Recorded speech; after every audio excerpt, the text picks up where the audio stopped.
spending like the previous 13 years at two schools who pretended they can win a national title and never did, and then showing up at Ohio State and winning one in his first season. So shout out to Ross, finally getting there. And if you want names to that without having to go to Wikipedia, that'd be Ole Miss and Texas A&M. Just taking shots for no reason. Just felt like doing it. Why not? Hey, speaking of the SEC, you get a chapter 2. SEC versus the CFP and more of the storylines that define the 2024 season. Next. Back here on the Cover 3 podcast as we are putting together the stories that defined the 2024 season. Trying to put together a little Cover 3 yearbook, but I'll let you through what we've already gotten. Notre Dame, the Northern Illinois loss, how they responded. We've gotten Ryan Day, the flag plant, the run to the title.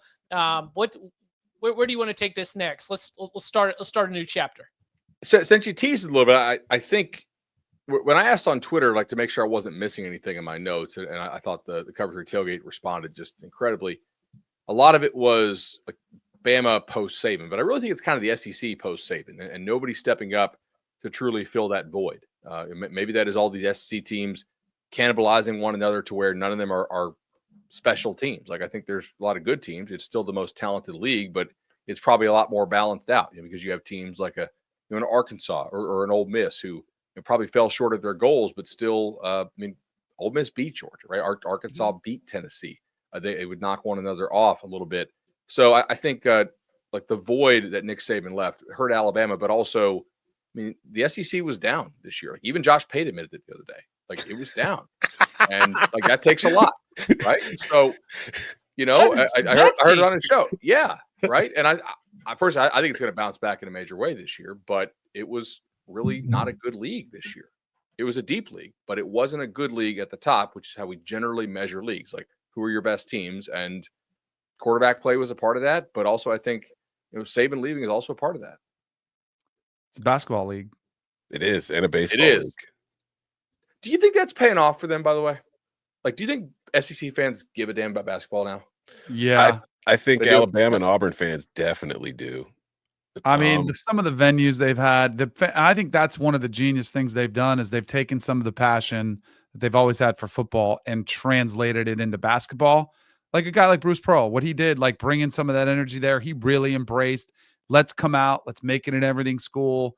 And I think that everything school thing is kind of caught on. Like I do think about when kids apply, like remember how they say when Bama wins a championship, they're like, oh, the applications went up. Look at how it's great. Well, why do you think they applied? Because they wanted to go watch a winner and they wanted to watch that. Well, while you're there, if you're basing your college decision on wanting to watch a good football team, wouldn't it make sense? You would want to go watch a good basketball team too. Yeah, so like the scenes there are starting to become pretty impressive. The atmospheres. Okay. Yeah, and I think too, like Kentucky's a basketball school. Nobody else in the SEC is a basketball school for the most part. But I do think that while most fan bases will never care about basketball as much as they care about their football, it is fun when your teams are good, whether cares. Like Auburn fans aren't happy overall because their basketball team's good as long as football continues to suck, right? Like it's still ancillary for all those teams except Kentucky. Like if Arkansas basketball was actually good and their football still sucked. Well, the problem, and we're going to get a visit from Matt Norlander coming up here soon. And so the thing with Auburn and Alabama is they're not just good, like they are 1 and 2 in the country right now. Yeah, they're incredible. Like they are not just winning games in the SEC. They are showing out as some of the best teams in the entire country, national championship contender type stuff. And that is for their own program history, so rare. And so when you ask, like, is it paying off? I'm going to say yes, because the investment that they made is in coaching. And that's what they've done is they've got the coaches, they've bought the players, they put together a winning product. And it is not hard to ask college kids to come and party 2 times a week, 1 time a week, celebrating a winner. And I think that's how they've created this environment where college basketball, I would say college basketball more than college football, home court advantage and home court environments probably have a real impact in both the way the game plays out, but also in sort of like the way that the sport is presented. I might put an irrationally large bet on the Gators to win the national championship in basketball. That was so good last night. I mean, Condon just goes an down. emotional They beat hedge. Auburn It'll last night, suck. right? Yeah. No, they beat Mississippi State. Blew them out in the Mississippi second State half. any good? Yeah, they're pretty good. Yeah, Mississippi State's pretty good. Again, Chris Jans, he went out and got a good coach. I'm actually going to tweet this out now. I'm going to tweet Bud's question. Does SEC basketball being incredible make you feel better about how SEC football performed this season? Right. Like, does it fill the football-sized hole in your heart? Because I'm like my SEC fan, like friends, I feel like they're pretending about it, to be honest. Like, oh, look at we beat Auburn basketball. It's like, oh, they're making themselves feel better. yeah. I'm like, cool. So one thing that does it for you now, does it? Okay. I'm happy that like the Big Ten became the SEC in football, and now the SEC is the Big Ten in basketball, and that they're great in the regular season, but they still haven't won a national title in like 15 years. I feel like so when I was putting together my brainstorming, I said the expanded college football playoff is sort of a theme that runs through a lot of these stories. So you can't necessarily identify that. And the at-large selection process, to even look at that as a storyline, just comes down to the SEC, because we had Alabama, we had Ole Miss, we had South Carolina, we had three incredibly passionate fan bases. We had a program in Alabama that, to your point, is in the shadow of Nick Saban, first year without him. And they are all sitting there with a shot at making the college football playoff. They are all sitting there where they can go back and literally find one play that if it goes a different direction, they are one win better and they are into the field. They are making their voices heard, both the fans online and the fans on TV or everybody else. They are pointing at Indiana. They are pointing at SMU. We are talking about strength of schedule. And the debate around these last at-large spots was fiery, in part because I think we had these SEC schools involved. But ultimately, the SEC ends up being left out. The SEC, which has, objectively a higher rated players coming into their programs and objectively more players getting selected to the NFL draft, they finish with 3 teams in the college football playoff, while the Big Ten finishes with 4. And so I had it as SEC versus the CFP. The season does not play out as they hoped. The final results, the bracket didn't play out as they hoped. And there's a lot of finger pointing, but ultimately I think that the results in other bowl games kind of changed how much ammo that argument had for the SEC, saying that the process was unfair or that Alabama deserved a spot in the college football playoff. Fair? I think so. Yeah. I do think hypothetical victories deserve their own chapter. That's the thing. It's like hypothetical victories. Who would win on a neutral field? Like all of those aspects of the debate were took up a lot of our time. I'm going to save Ryan's question for Norlander, because I think it's a good one. It was one I was going to ask, but I don't want to derail this into more basketball talk. Okay. But if you're in the chat, I thought that was good. I think the portal disappointment teams probably has to be like the teams that were heavy portal and disappointed. Obviously, our Knowles and then also Ole Miss, I think, right? Like now they're reloading and they're trying to get like to make another run at it. But, look at this. It's like Ole Miss has to be, if you're a big Ole Miss but like booster, and obviously like camo money is going to be camo money that they're going to still spend. But I mean, you got to be pretty pissed how the season played out, right? Like that sucked. You had a cakewalk schedule and you don't make the playoff with that kind of spending like that. And if you're a Knowles fan, like I think you're apoplectic, right? Yeah, let's stay right there because there is. Now you're hoping to go 8-5. We get a chapter. Oh, yes, you do. Yeah. Okay. All right. Yeah. So We get a chapter. All right. The chapter is probably called like Time slot champs. The onset of the great variance caused by the transfer portal. It's another chapter you probably need to wait a couple of years to write to see if this happens to more rosters, like with just crazy, like echocardiogram or whatever, EKG, like up and down, right? Or whatever we call that with the heart rate. But I think you're probably going to see a lot more variance year to year in some teams' records. Probably not like 13-0 to 2-10, but it can certainly happen, as we just saw. Florida State gets its own chapter. Okay, let's go there. Okay. This is already running longer than I thought, but I'm glad because the discussion is good. But damn it, we're going to get this one in as a top 5 chapter. All right, Florida State going 2-10 in a very winnable ACC while also suing the conference because they're too good for the conference. Fake news. They never did that. The FSU guy not eating the dog poop, like 100%, one of the biggest talking points of September and October. The fact that it started in Ireland in week 0 with a drive down the field of an opening drive, which they marched the ball down the field, and it looked like they were going to have revenge on Kirk Herbstreit and every other hater that was out there. And that was the high point of the season. Like that one drive. And yeah, that's the other thing, Danny, is in the similar way to how Ohio State's story starts at the end of last year, Florida State's story starts with the snub and then leads into this year. You've got all the portal spending. And then from Ireland to DJU disappointment. Oh, God. Oof. Yep. Well, you can't be disappointed if you never expected anything to begin with. I mean, we don't need to lean in on it. Like, we definitely don't need 8 minutes on it. But like, is any other way that you would? I mean, do you know what else I was thinking about with Florida State? The stadium was under construction too. Oh, so yeah. an already sad scene looked even sadder. Like, I mean, there was just, you were getting kicked to ESPNU. You know, you were like having some tough scenes out there. In a good time slot, of course. But good time slot. Yeah, time slot champs. Idiot fans trying to dunk on Florida State by saying that they were all right because we're using another season to justify a decision made the previous season. Grant. Yeah, that's. This is difficult. It's difficult, but it is undeniably a huge part of it. All right, so let's pair it with this. Do you think that Miami's season would be worth inclusion in the yearbook? Now we're starting to get to would it be in it? I don't think that, okay, my test was, if you left it out, does the yearbook feel incomplete? I don't think so. I don't think you can leave out Florida State. I don't think you can leave out Ole Miss. I don't think you can leave out Miami, though. Cam Ward, the kind of miracle finishes against Virginia Tech, the comeback against Cal, and then just blowing it at the end. Like, I think that has to be part of it too. Like, Miami was probably the best team in the ACC this year, and they blew it.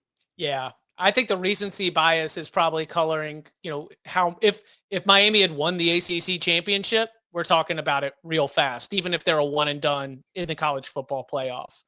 Like that, Cam Ward was awesome. Miami's offense was like flames all season long. And the comebacks, the dramatics, it seemed like that was the kind of season that kind of had us stop saying things like back, right? Like Texas had already blown through that door. We don't really talk about Texas being back anymore.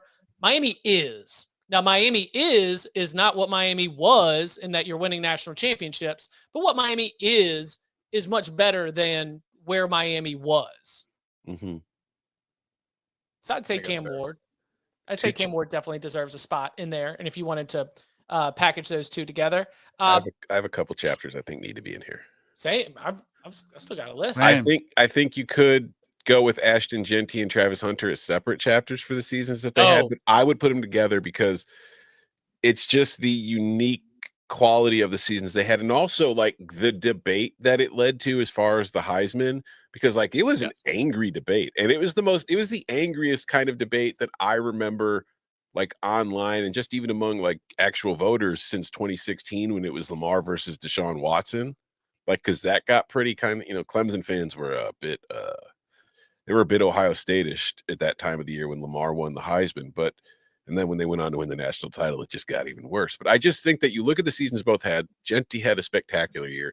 Travis Hunter did stuff we just weren't used to seeing, like a true two-way player kind of thing. And I think overall, it was just like those two dominated as far as individual players are concerned the entire season. Had them other individual players. Oh no, we got to sit in this because I think Because I think Travis Hunter playing two ways. Like there's a lot, like the Dion. You can draw a lot from that chapter on those two players. Boise State getting to the playoff and getting a seed. Like you can extend this out. Number 3 seed. Yeah. That's the only loss that they had in the regular season, being against Oregon in a game that was thrilling. The fact that he was chasing Barry Sanders' record, the fact that, as you mentioned, Hunter had done something we hadn't done, and then them going against each other, and the fact that the Heisman Trophy race in the year of our Lord 2025 didn't have a quarterback. I mean, there were quarterbacks that were in the mix to get invited, but there was no one for a large portion of the season. Like, once Miami lost to Georgia Tech, I think that Cam Ward had taken enough of a step back that it had really become a Travis Hunter, Ashton Jeanty type debate. And that for an award that has been so dominated by quarterbacks, to have those two at the center of it. They're not from blue bloods. They are not from traditional powers. Neither of them are contending for a national championship like that. The Ashton Jeanty, the Travis Hunter versus Ashton Jeanty. I love that, Tom. That's the way I saw it too. We put them together and we tell that story, because I don't know if we're going to have a Heisman race like that again for a while. So it's definitely one of a kind and something that's exciting to think about from 2024. Yeah, as Garrett just said in the chat, it was nice to have a Heisman race because multiple guys deserved it, as opposed to nobody deserving it and just one guy kind of pulling away. Well put. I like that a lot. All right, Danny, you said you got something? Yeah. So we kind of covered it there. We can maybe talk, but I have one that I think deserves priority of that. I mean, post-Saban Alabama.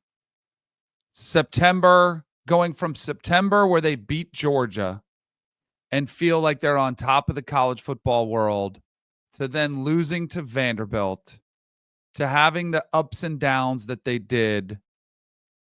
Doesn't Kalen DeBoer's first year have to be in a chapter in college football? Can you tell it without it? I thought it was just 2 games, really, that like to tell the Bama season, like the Vandy game and the Georgia game. I don't know if it's like Oklahoma chapter. Oklahoma and the bowls. What about the bowl game? Yeah, just 3 points in Norman, when if you had been able to score 27, you make the college football playoff. Diego. Or do you include them in the SEC left out? Like, do you include that as part of the SEC being down? Quarterback play was bad. Post-Saban SEC, maybe post-Saban SEC is a way to get a lot of that all together. Do Vandy's fans celebration get its own chapter? Carrying goalposts to the river. Just that was a fun time. Diego Pavia doing the interviews. It's like, I think Diego Pavia probably deserves, if not a chapter, a section of a chapter. Yeah, he deserves like the little breakout box, where we can sort of have like a little special feature of it, because our friend Mark Ennis mentioned that right off the jump. I too solicited for like, hey guys, like, what would you say? And just right as soon as I fired it, Mark responded. He was like, Diego Pavia. Like, I mean, just a singular star that was slaying giants and just commanding so much deserved attention. The Vandy celebration of taking the goalpost down Broadway is pretty amazing. The bachelorette parties turning their head to just see some goalposts getting carried down the street. The Pavia Mafia is the family and all the pieces of that. Barton Simmons. I mean, maybe Barton deserves his own chapter. Vandy's season. The dentist deserves his own chapter. He actually showed his face, even if his face was covered by ski goggles. So where do you put, because I had a chapter, I don't know if it's the right term, but I like Cinderella stories. And I would put the Vanderbilt's a part of that, but they didn't make the playoff.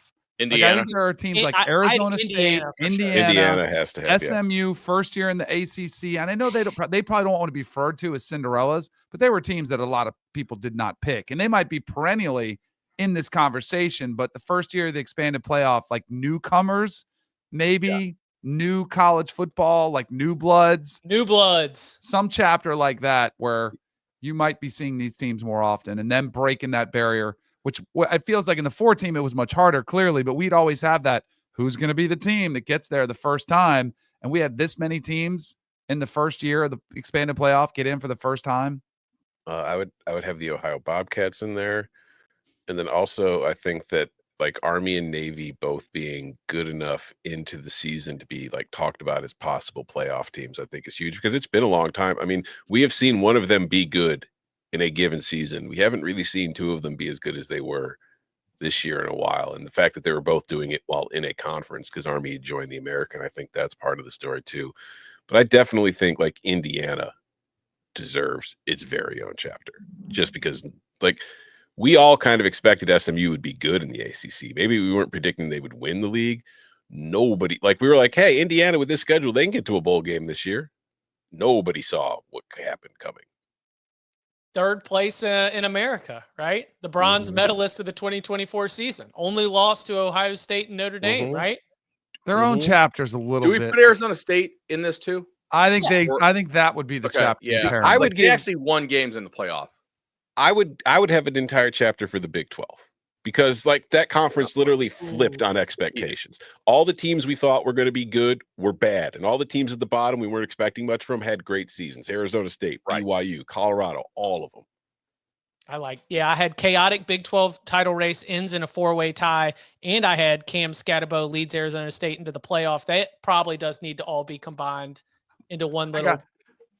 What do you do with Oregon, who is 13-0, beat 2 playoff teams, were perfect, and then get boat raced? Won the Big Ten. Yeah, won the conference year. They beat Ohio State. They beat Penn State. They beat Michigan. They beat Michigan in Ann Arbor. I know. Were one of the only two new teams to the Big Two that actually showed out and played well. With them in Texas. Yeah. It is weird. Like the way that it ended just kind of makes it a totally forgotten season. Right. It's like they become a footnote all of a sudden. That's a good name of the chapter. Yeah. The footnote season. A web-footed. Yeah, the web footnote season. Web footnote season. Words. Army and Navy combining for 22 wins. Army winning the American Athletic Conference. They both won bowl games. Navy beat Oklahoma.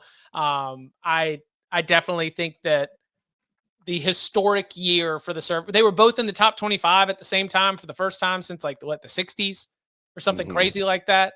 I definitely think that America's teams from America's game definitely would get a little bit of a look, both for the seasons themselves, but then also their relationship to each other for sure.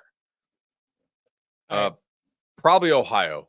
I would have is like for them to lose what they lost post spring and still go on that run is, I mean, for me, one of the stories of the year. And it's obviously, if you're listening to the 55th minute of a college ball podcast on a Wednesday in February, you might also agree. But I mean, Danny, you had Tim Albin on your radio show. Like, remember what he was saying about what they lost? Like, yeah, and you can see he was pissed. Like, he's like, this is messed up. He's like, we just lost 6 starters after spring. What do you do then?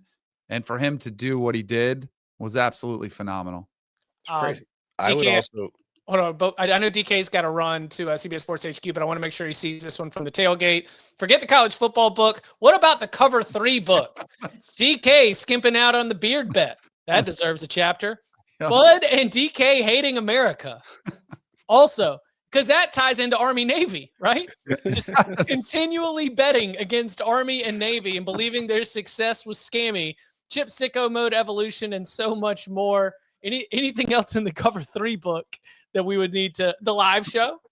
The live show with 4 people that were there because of a blizzard of a century in Dallas. That definitely gets a chapter. But the production was awesome.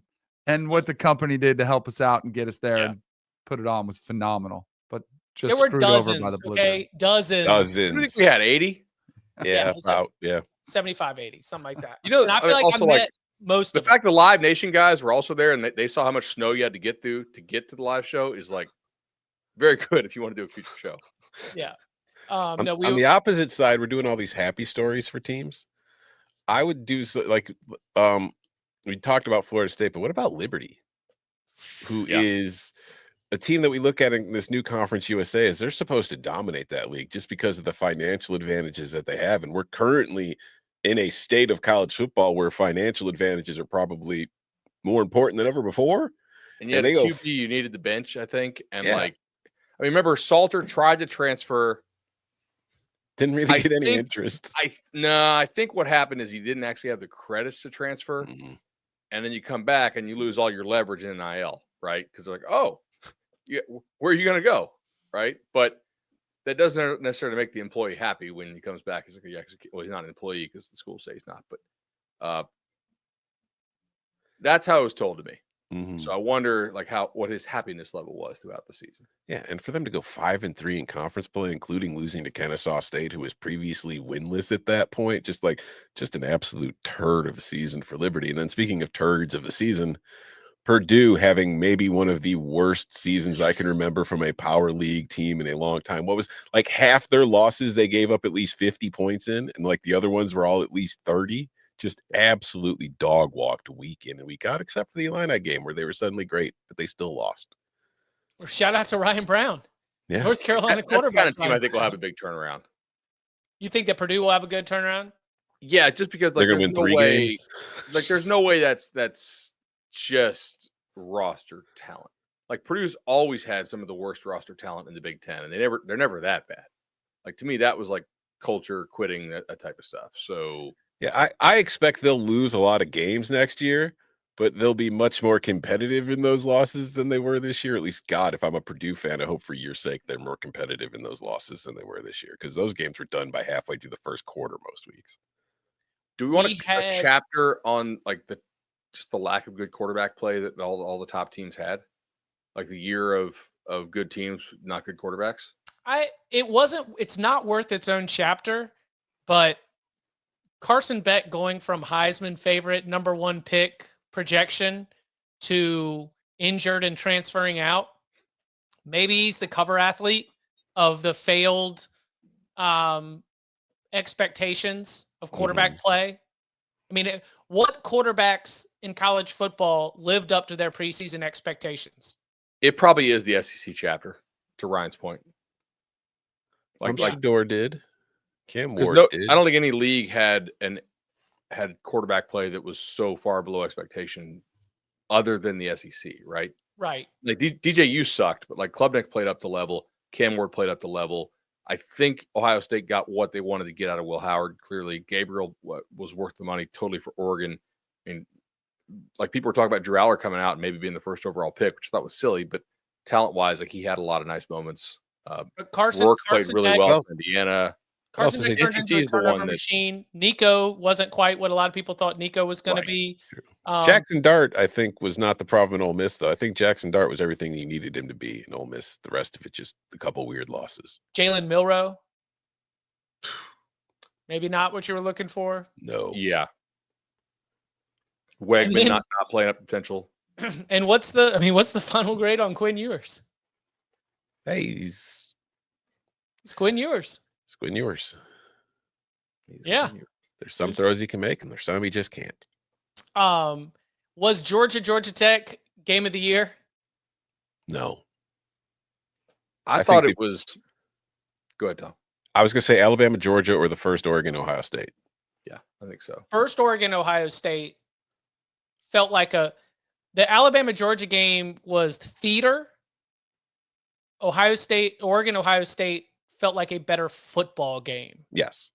I mean, Bama Vandy was also like wild. Mm-hmm. Right. Because it had that, like, is this really happening element to it? Like we've seen Kirby's teams choke against Bama time and again. Like that really wasn't that surprising, especially not at that time of the season. Well, you thought that Alabama was going to blow it when Georgia comes roaring back. Yeah, I just mean like in general, like, they're probably the better team, and yet they can't find a way to beat Bama. Yeah. Another game. NIU Notre Dame. Williams. Arizona State, Texas has got to be up there too. Yeah. Yes, for sure. For sure. Another game that I don't think was one of the best games, but it was one of the more memorable games, was the Georgia-Texas regular season game. Throwing the stuff on the field? And Texas fans throwing crap on the field and not technically getting the refs to overturn the call because they were going to overturn it anyway, but kind of getting the refs to overturn their call. I think you have to put, even though it was not an entertaining from a quality of play standpoint, I think you got to put Michigan, Ohio State there. Mm-hmm. Oh, it's like one of the. Is this really happening type element? Mm-hmm. Yeah, no one won that game. One team just lost more, made more bad plays. What was that about war? Nobody wins. One side just loses more slowly. Not at all worth a entire chapter, but something that just sort of came up as I was brainstorming it. How about Matthew Sluka? And just sort of like, Yeah. Again, like one of those things where it's the story itself, is like small, but sort of the conversation that came with it, having a starting quarterback for a conference title contender, allegedly going to his head coach and trying to rework or reclarify the terms of NIL negotiations, only to leave the team mid-season. And then that team goes on to still go and play for a Mountain West Conference title. The UNLV quarterback, Matthew Sluka, and just kind of the sign of the times of it all that there was with that situation. Do you think it? Go ahead. Do you think it? I would say no chapter on that because Heisman Williams stepped in and played well. If UNLV had went in the tank after that, then I think it probably is a chapter. You'd be like, oh wow, like this is our first public NIL opt-out of a player that really impacted the season. Right. Not really a chapter, but a short essay. The Lincoln Riley USC Oklahoma story about how nobody's winning that divorce. No. Yeah.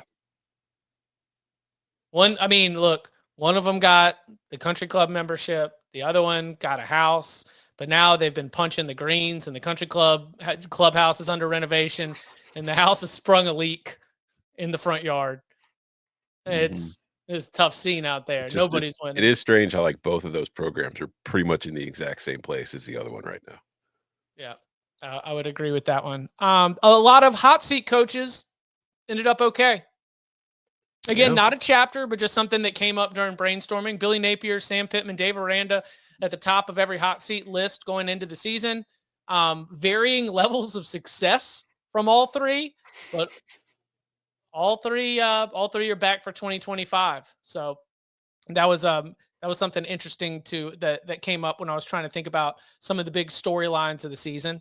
Any others? This is the first year the helmet communication and the sideline tablets. Mm-hmm. I don't think it impacted games quite as much as people thought it would, but I do think it slowed the sport down some, which also probably contributed to the increase in upsets that we had this year and the flattening of the sport. Fewer plays, less opportunity for you to actually pull away from the opponent. So maybe that's in that, like the effects of multiple years of change to the sport, creating a more level playing field. It did impact substitutions and how that sometimes made coaches mad on the sidelines. That is.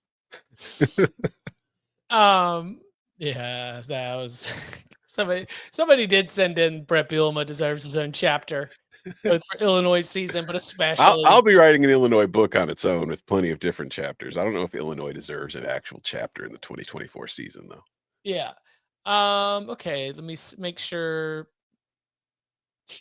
Don't forget Ohio lawmakers made the flag planting illegal. Tried to.